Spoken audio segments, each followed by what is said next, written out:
She was slicing the chicken a little too aggressively. I noticed the way the knife screeched against the porcelain, like it was trying to say something she wouldn't. The table between us felt like a mile of cold silence, interrupted only by the clinking of cutlery and the quiet hum of the refrigerator. She didn't ask how my day was. I didn't ask where she'd been.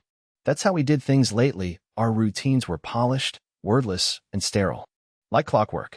And then, out of nowhere, she said, "He told me I laugh more when I'm not with you." She didn't look up when she said it. She just kept cutting that dry piece of chicken, her eyes fixed downward, as if the meat would disappear if she stared long enough. I didn't answer. What do you say to something like that? Oh, thanks for the feedback? Instead, I just blinked and picked at my potatoes, which suddenly tasted like nothing. Then she added, "Don't take it personally. You'll get over it." Still, not once looking at me. That's when I pushed my chair back. She paused. Finally, looked up like I'd broken the rules of our unspoken contract. Stay quiet. Stay boring. Stay out of the way. I didn't shout. I didn't cry. I just stood up, turned around, and walked out the front door. No shoes. No jacket. No phone. Just my socks and whatever was left of my pride. Outside, the world didn't know I'd just been erased. The neighbor's sprinklers clicked on. A dog barked in the distance. Someone's wind chimes clanged awkwardly offbeat, like a bad soundtrack to a breakup I never saw coming. I kept walking. Past the mailbox. Past the driveway. Past everything that used to be ours. And even though my toes were freezing and my chest felt like it was full of wet cement, I didn't turn back. But here's the thing no one tells you. Leaving isn't the hard part. The hard part is what you discover after. And trust me, what I found out next changed everything. The thing about walking out in silence is that it never stays quiet for long. By the time I got halfway down the block, the cold started biting through my socks and my mind started screaming the questions I hadn't dared ask. What exactly did she mean by he? Who was he? Was that a slip-up or a confession disguised as indifference? And why, after all these years, was I the one feeling guilty for leaving the dinner table? I circled the neighborhood like a ghost. I ended up behind the grocery store where she used to beg me to pick up almond milk on my way home from work. I sat down on an overturned milk crate next to the dumpster, and I swear, the smell back there was more honest than the air in our living room had been for months. At least garbage doesn't pretend to be anything it's not. When I finally went back to the house, I didn't walk in. I looked through the front window like some stranger peeking into a life that used to be mine.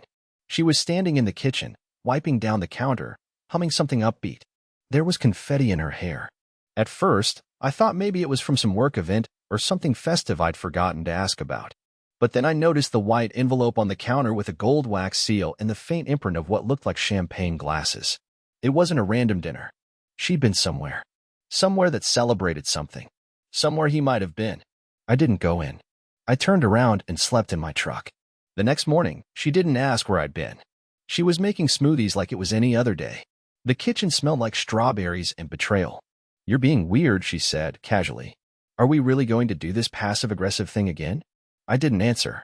I didn't even have it in me to look at her. The thought that someone else had touched her hair, left that confetti there, maybe whispered something into her ear while she smiled that smile I hadn't seen in months, it all made me feel like I was living in the outline of a man she'd already erased.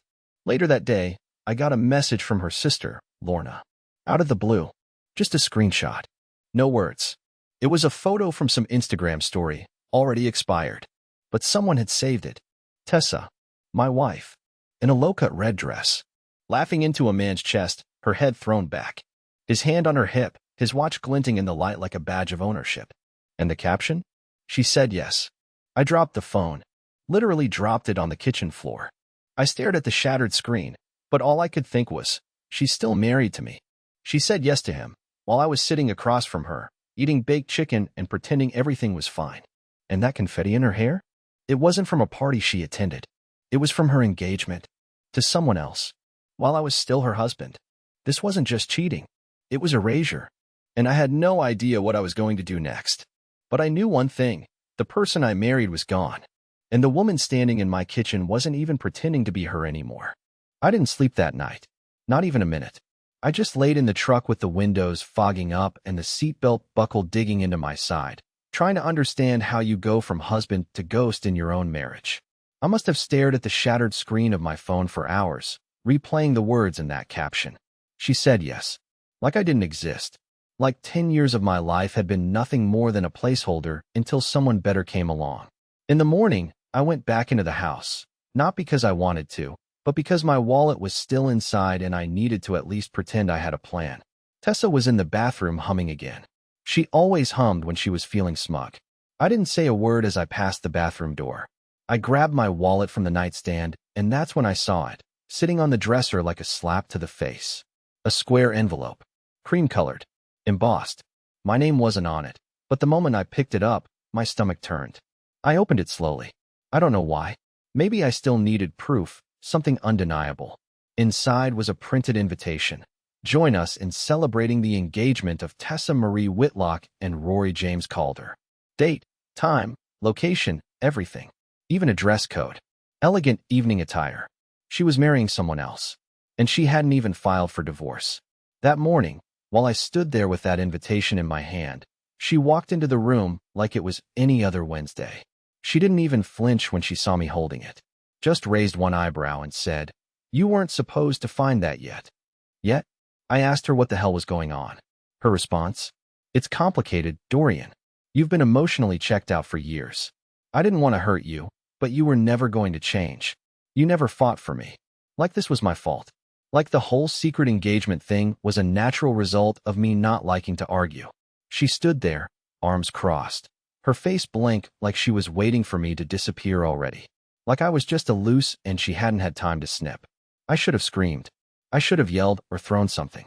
But instead, I asked the one question that had been crawling through my mind since the first time she came home late and blamed work. "How long?" She shrugged. 8 months, give or take. 8 months. While I was fixing leaky vents and surprising her with her favorite lemon bars from that place downtown. While I was planning our anniversary weekend in Asheville. While I was wondering if I was the reason we stopped kissing goodnight. She had been seeing this Rory guy for 8 full months. I asked her if she loved him. She didn't even hesitate. Yes. That single syllable knocked the wind out of me more than anything else. I mean, I expected lies. I expected excuses. But the truth? So freely handed over like it didn't cost anything? That's what finally cracked something open in me. I walked out again. No words. No door slam. Just the invitation still in my hand and the taste of metal in my mouth. My legs carried me straight to the mailbox. I don't even remember thinking. I just remember doing. I took the envelope, added a sticky note that said, "Wrong husband. Try again," and dropped it in the outgoing slot. Then I got in the truck, turned the key, and drove. No destination. No plan. Just drive. But the universe wasn't done with me yet. 3 hours later, I stopped for gas at a rest stop outside of Lexington. And while I was inside grabbing a coffee, I heard a voice behind me.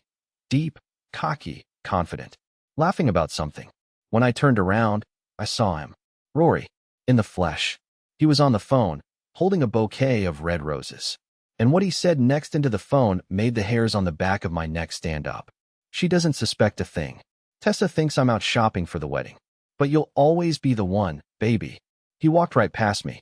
He never saw my face. But I saw everything I needed. And suddenly, I knew exactly what I was going to do next. I didn't speak. I didn't confront. I just stood there behind the chip rack, gripping a cup of burnt gas station coffee, while my heart pounded like it was trying to break its way out of my chest. Rory's voice was like a train wreck, confident, relaxed, rehearsed.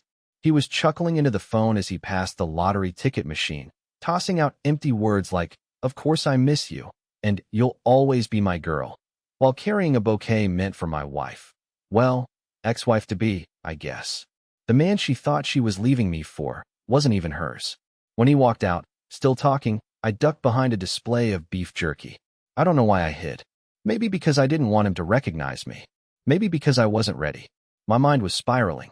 All those nights I pictured them together. Their candlelit dinners, secret weekends, the ring he slipped on her finger. It all twisted into something uglier. This wasn't just betrayal anymore. This was layers of betrayal. And somehow, I wasn't even the biggest fool in the story. I followed him out into the parking lot. I know, creepy. But I needed to see what kind of car a guy like that drives. A silver Lexus, spotless. License plate said, or Calder one. Of course it did. He was the type who'd monogram his own ego. He pulled out and drove off like nothing in the world could touch him. And I stood there in the Kentucky sun with a coffee cup sweating in my hand and one terrifying realization bubbling up in my chest. Tessa didn't know she was the other woman. He had another life. Another hers. So I did what any emotionally unprepared man with access to the internet and too much time does. I started digging. Back at my cousin's place, where I was crashing on his stained couch and pretending I was just figuring things out, I opened my laptop and started with Rory's name. Didn't take long. A LinkedIn page. Some photos. A work profile at a medical device firm 2 counties over. Then a Facebook profile private, but the profile picture told me enough. A Christmas photo with a woman I didn't recognize. Blonde. Pretty. Wearing his last name on a holiday sweater. Her name was Mallory. I found her through tag posts. She had a dog, a taste for beach vacations, and, according to a photo posted 5 weeks ago, a husband named Rory Calder. Her caption read, 12 years and still my forever. 12 years. Tessa was being played. Just like me. And the worst part? She was playing me at the same time. I didn't know what to do with that information. Should I tell her? Should I let her get crushed the same way she crushed me? Should I warn her? Watch her burn? I didn't sleep again that night. I stared at the ceiling while my cousin snored in the next room and thought about how many lies can exist under the same roof. I imagined Tessa in our bedroom, probably staring at the same ceiling, maybe texting him, maybe dreaming of her wedding. And I wondered, what would she do if she found out the man she destroyed her marriage for wasn't even hers? By noon the next day, I had made my decision. I printed the screenshots, the Facebook photos, the profile pictures. I printed out her own engagement invitation and I stapled it to a manila folder. Then I wrote on the front in permanent marker, "You'll get over this too." I drove to her work. I didn't go inside. I'm not a monster. I just waited in the parking lot and watched her walk out with 2 coworkers, laughing like nothing in the world could reach her. She was glowing. She had that post-engagement, I just won the prize look. When she reached her car, I stepped out. She froze. That glow vanished the moment she saw what I was holding. She tried to smile, to speak, but I handed her the folder without a word. Then I walked away. I didn't need to say anything, because by the time she flipped that first page, her world would already be caving in. I wish I could say that moment gave me some kind of closure, that handing her the truth in a manila folder somehow balanced the scales. It didn't. As I walked away from the parking lot, my hands were still shaking and my chest felt like someone had buried something sharp inside it. The air felt too thin, the sunlight too harsh, and the world too indifferent. But I knew I had finally shifted the weight. For once, I wasn't the only one drowning in confusion. It wasn't until later that evening that I heard what happened next. My phone, which I'd silenced for 2 days straight, lit up with a message from her sister Lorna. All it said was, "What the hell did you give her?" Apparently, Tessa hadn't made it more than 2 steps after opening the folder before her knees gave out in the parking lot. She dropped her bag, phone, keys, everything, and just sank to the ground. Not crying, not screaming, just still, like someone hit a switch and unplugged the whole machine. Her coworkers thought she had a panic attack. They called an ambulance. She refused it. She went home early. She didn't go to work for 3 days. And I didn't reach out. Not once. I just sat in my cousin's basement apartment, surrounded by drywall dust and the echo of reruns on TV, and stared at the walls like they owed me answers. Was I cruel? Maybe. But there was something sickly satisfying about watching someone so sure of herself fall apart under the weight of a truth she never expected. I wasn't proud of it, but I wasn't sorry either. On the 4th day, she showed up at the door. I didn't hear her come in. My cousin must have let her in before heading out. I was half asleep on the old recliner when I felt her presence, just standing there, in the doorway of a room that wasn't hers. She looked like hell. Dark circles. Hair unwashed. Wearing a hoodie that I think used to be mine. She didn't say hi. She didn't ask how I was. She just stood there holding the folder, creased, water-stained, and missing the staple in the top left corner. "You knew," she said, barely above a whisper. I nodded. No use pretending otherwise. "You knew he was married." Another nod. Her lips trembled, not out of sorrow, but rage. "Why didn't you tell me sooner? Why let me live in that fantasy?" I sat up slowly, resting my elbows on my knees.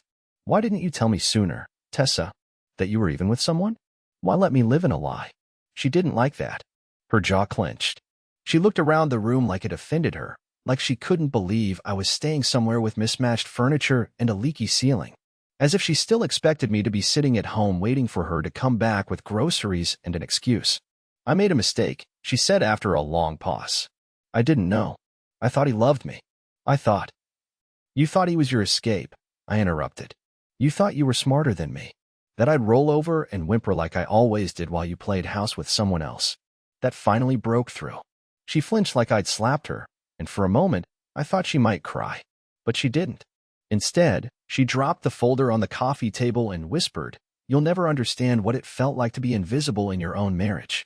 And just like that, we were back at square one, pointing fingers, pretending one person's pain could cancel out the other's. I didn't respond. There was nothing left to say. Not after all the games, the lies, the months of silence while she crafted a fairy tale out of another man's deception. She left without saying goodbye. But the damage was done. Not just to us, but to the version of me who thought marriage was sacred, who thought loyalty mattered, who thought walking away would bring peace. The real twist? That man still wasn't dead. Not yet. Because 1 week later, I got a letter in the mail. No return address. Inside was a single photo. It was Rory, lying in a hospital bed. And beneath the photo, in shaky handwriting, were 5 chilling words. "You should have warned her sooner." The envelope had no return address.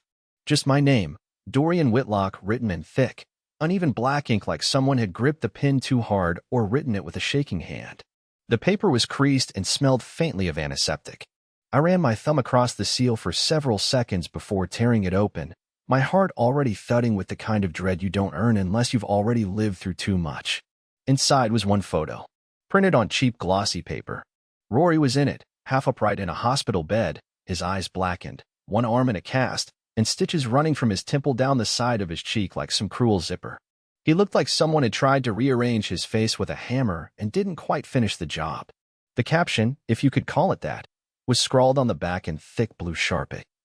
"You should have warned her sooner." No explanation. No signature. No context. I stared at that photo for the better part of an hour. At first, I figured it had to be a joke. A hoax. Some desperate ploy to guilt me into. I don't even know what. Forgiveness? Sympathy? But the bruises looked real. The medical tape, the fluorescent lighting, the pale plastic wristband, they were too specific, too textured, too true. I wanted to throw the whole thing in the trash. Wanted to pretend it never showed up.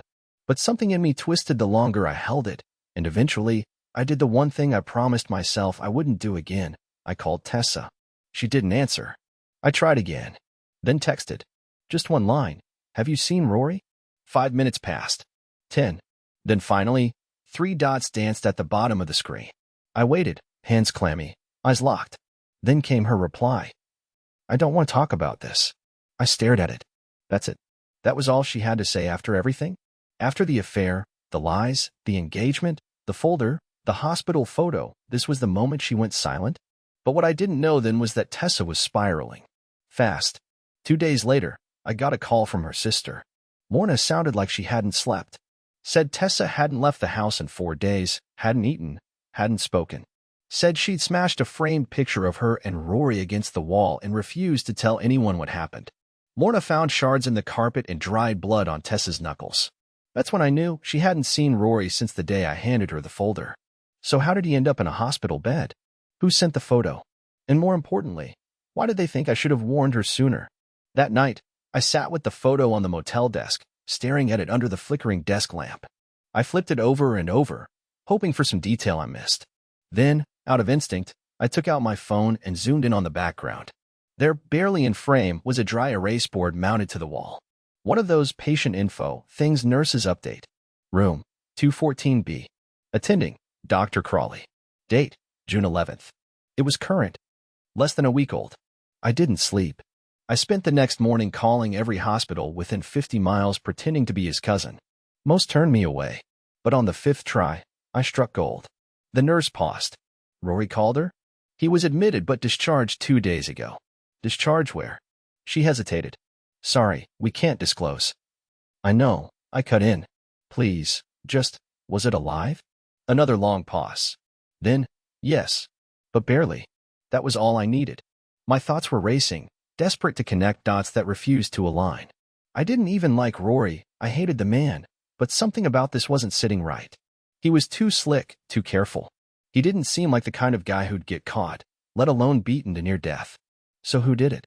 I ran through the obvious suspects in my head. Mallory, his actual wife? Maybe she found out? Or someone else? But if it had been her, why would the message be sent to me? And then I remembered the voice at the gas station. The one Rory had been talking to on the phone, smiling, saying she'd always be his girl. What if that woman wasn't Tessa? What if there was another woman? Another woman he was lying to, just like Tessa, just like Mallory. And what if she found out? Suddenly the photo wasn't just a warning. It was a signature, a message. And I had just stepped into something bigger, messier, and far more dangerous than a broken marriage. I didn't expect to become a detective. I was barely hanging on to my own life, living out of a room that smelled like old cigarettes and mildew, with a pile of crumpled fast food bags in the corner and a cracked phone screen that kept slicing my thumb. But something about that photo, the bruises, the handwriting, the unspoken threat behind the words, had locked itself into my spine. I couldn't let it go. For a while, I tried to convince myself to walk away. Rory wasn't my responsibility. He had caused the chain reaction that detonated my marriage, not the other way around. But even as I repeated that to myself, I knew I was lying. Because the more I stared at his battered face, the more I realized this wasn't about him anymore. This was about the web of damage he left behind, and how many people were stuck in it without even knowing. It took a few hours of online digging, but I eventually found what I was looking for, an archived post on an old blog about workplace wellness of all things. It featured a promotional photo of Rory with a few other corporate types at some charity banquet.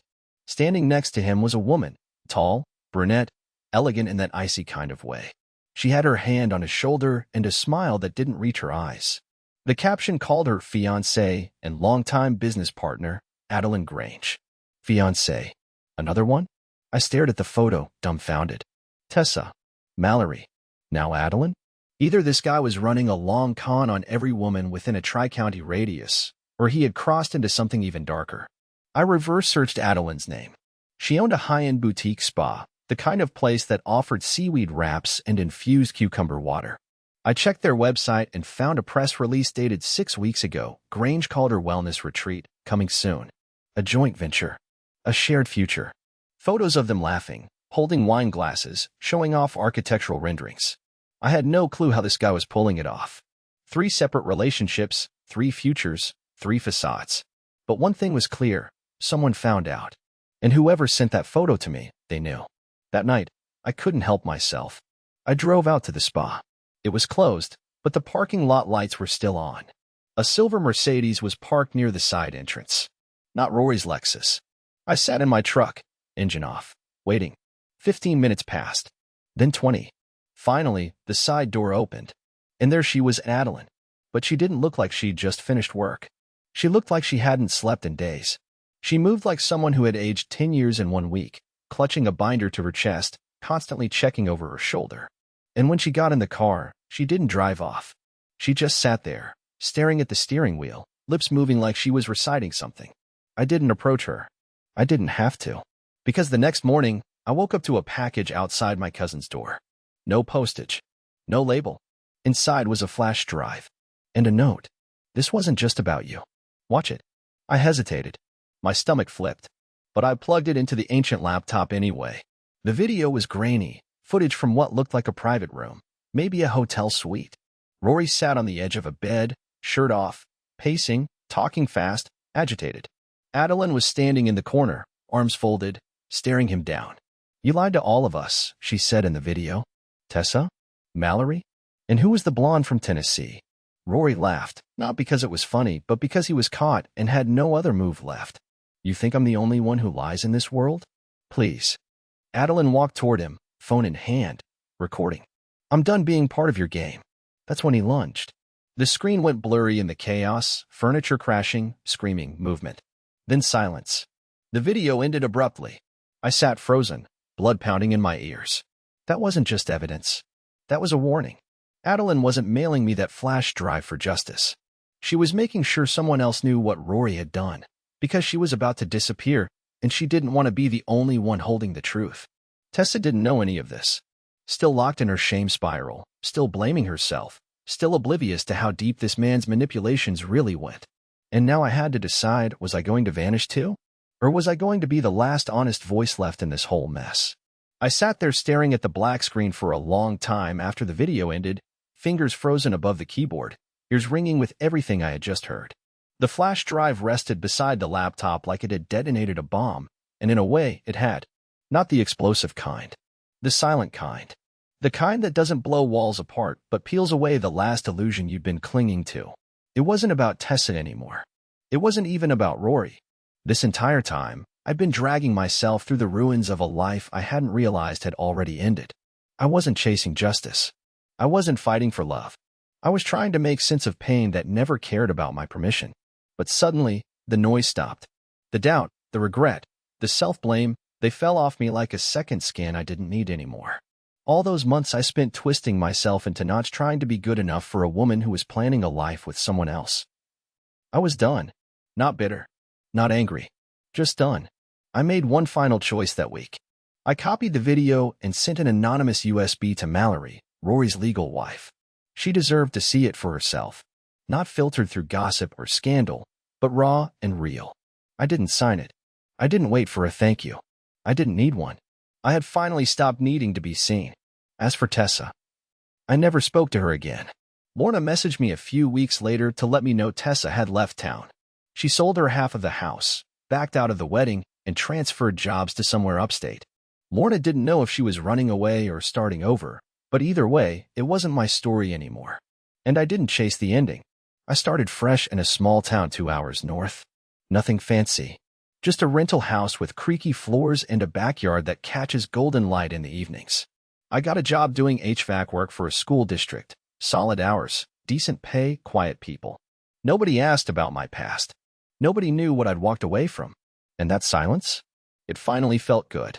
Not heavy. Not lonely. Just peaceful. One night, about a month into my new life, I was walking back from the local diner with a paper bag of takeout and 2 stray fries sticking out of the top when I bumped into someone on the sidewalk. She was carrying a stack of books, one of which she dropped. I bent to pick it up. It was a beat-up copy of Slaughterhouse-Five. Vonnegut. I asked, handing it to her. She smiled. Always. That's how it started. Not with grand gestures. Not with fireworks. Just a quiet moment on an ordinary sidewalk. Her name was Ellie. She taught literature at the community college, drank her coffee black, and hated small talk as much as I did. We started walking together on Thursdays. Then Sundays. Then always. I didn't tell her everything at first. But when I did, she didn't flinch. She didn't pity me. She didn't say, "You'll get over it." She just said, "No one should have to carry that alone." And for the first time in a very long time, I didn't feel alone. I don't know where this new chapter will go. I don't need to. Because now I understand something I didn't back then. Healing doesn't come from fixing the past. It comes from no longer letting it own you. I thought walking away was the end of my story. Turns out, it was just the beginning. And this time, I'm not disappearing. I'm living. Finally. Fully. Quietly happy. And that's more than enough.